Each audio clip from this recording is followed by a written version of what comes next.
And as promised, here he is, Mr. Garth Brooks, or as he refers to himself, Mr. Yearwood. There you go. Hi, Garth. Mr. Yearwood. That's you. Smart man. Exactly. That's what everyone here calls me. Yeah, I bet they do.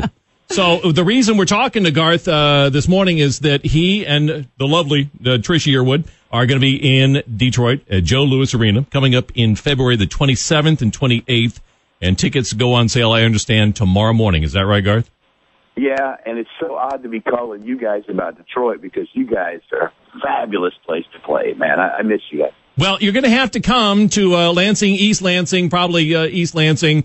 We are inviting you officially now down the road when you get done with some of these other cities. I think you're just saving the best for last. Exactly. That's the way I'm going to look at it, don't you think? I love that. Yeah. I love that. That would make sense. And next Christmas, around this time next Christmas, every year we do a Christmas show at the Whiskey Barrel Saloon, and it holds like about 500-600 people. Yep. I'm going to invite you officially to come play just for if you get up for like 20 minutes. I'll buy you a beer at our at the next Christmas. Okay, it's one night. Hey, that was the going rate when I started. I like it. It's Yeah. full circle. Who could turn that offer down? There you go. So if people don't know, because you're doing something a little bit different at your concerts with ticket sales too, if they don't know, there aren't tiers, there aren't seats here and seats there. They are just best available when they go on sale tomorrow, right?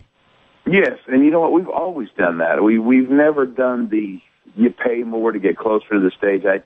It would break my heart if I was there with my kid and the kid said, "Hey, Dad, how come we're not sitting down there?" And my thing is, we can't afford it. Right. I don't know. That just doesn't make me feel good. So tickets are the same price right next to the stage as they are farthest away from the stage. It's a love fest, and everybody's in there, and it should just be the luck of the draw. So hopefully, I hope you guys, the state, have capital punishment for ticket scalpers. If that's it, then hopefully we'll all have a good time. There you go. Well, you haven't been back in it's been 18 years, I guess. Last time it was, I saw someplace where it was at the Palace in 1996. So this is going to be huge. So everybody do whatever you have to do to get some tickets on this thing tomorrow and come see Garth, and we'll get them down to our area down the road. You're in Nashville this morning, is that right? Yeah, Nashville this morning. I'm making Miss Yearwood's coffee. She's not up yet, but the dogs are, and I am. Well, speaking of Miss Yearwood, I have to tell you, Man Against Machine is a very awesome CD if people haven't got it yet. A lot of people, I'm going to tell you right now, I was not a big fan of People Loving People. And I think that I know, and I'm being honest with you. I'm going to tell you, though, that there are so many good songs on that CD. We've heard the whole thing. Yeah, it's awesome. You do Mom and Everybody Cries. I love Tricia Yearwood's and your song together, She's Tired of Boys. I absolutely love that song. And then Send Them Down the Road. If people don't cry by the end of that song, I don't know what's wrong with them. So I'm telling you, I want to see those songs released, okay? Oh, very sweet. I'll get right on it. I'll call Sony right when I get off here. There you go. I mean, People Loving People was not a bad song. Don't get me wrong. I mean, It was a good song, but there are so many good Garth Brooks storytelling songs on this CD. Yeah. Uh-huh. Yeah. So it's funny how time kind of completes itself because we had an album called The Chase. Mm-hmm. Yep. Which this year, hopefully, we'll join the Diamond Club. It's at 9.9 million. Wow. And we had the same thing with it. We started with a song called We Shall Be Free and got the same exact response. Yeah. But the great thing about music is time is a friend to all things good, and it just starts to set in. Yep. And the new stuff becomes the old stuff, and it's a fun fight. There you go. Speaking of some of the old stuff, the story goes, and we have a lot of people to come up to us. Can you play my record on the radio? How do I get to, I'd love to go down to Nashville. I'd love to. It's such a tough world down there, as you well know. And a lot of people may not know the story that Friends in Low Places was originally, it was a demo song that you did for the songwriters. And the story I heard was that you were selling shoes at the time when they came to you. Is that true? Yeah, well, I was just doing demos. Another way to supplement your income when you come down here to Nashville. Miss Yearwood did the same thing. We were on the same demo circuit. That's how we met.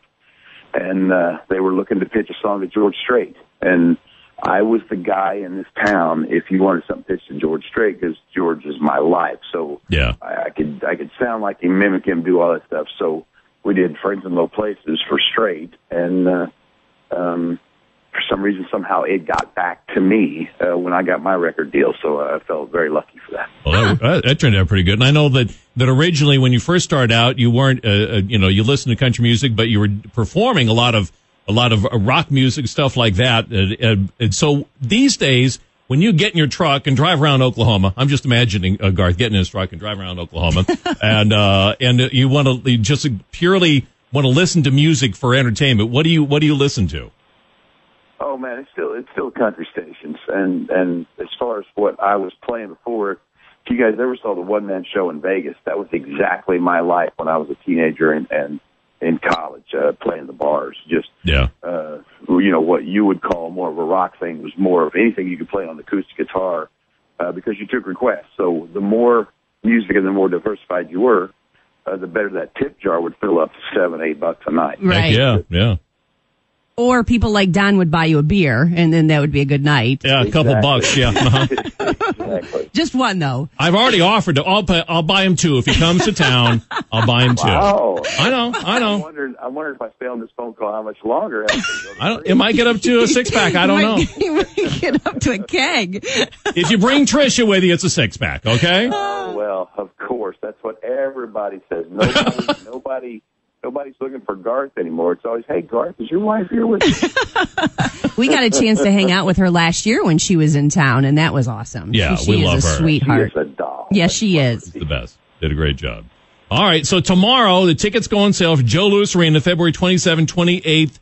He hasn't been around for 18 years. Finally, he's back, and he's coming to Michigan, so he's coming to Detroit. And I'm going to buy him a 6-pack, and he's going to come to East Lansing. What? We got him to a 6-pack. Well, he said he'd bring Tricia, so, and she's a good cook and everything, so. You drive a hard bargain, lad, you do. Yeah, I've been told that. Yeah. All right. Well, we will turn you loose, and we hope to see. Don't forget, we love you in Lansing, yes. So we look forward to seeing you soon. Well, don't forget I love Lansing, and thank you guys for the on sale. Good luck to all of us, and can't wait to see y'all. All right. Thank you very much. Garth Brooks, everybody.